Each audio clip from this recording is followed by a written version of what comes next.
changed it up. I like the idea of being able to go through there to the walkway and then have a handrail on both sides closed. So I changed it so it wouldn't have to square off and then do a jog.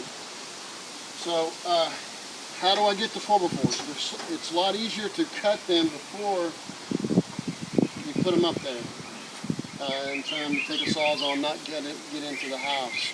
So what I normally do is I measure up from whatever level with this support here.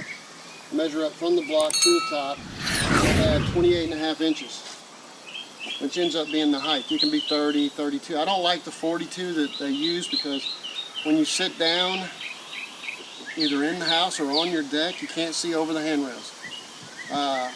It's not comfortable when you're sitting on your chair because it ends up being the glass is up here. Your arm would be right on that 30 inch, 32, 28, 29 inch area. These people are a little shorter, leaning over a little bit. So I made it where it's not very high. We're going to put a 2x6 on top of that. So if you notice that we've got all this put in place, and I'll show you the next part we're going to put on, and I'll show you each step of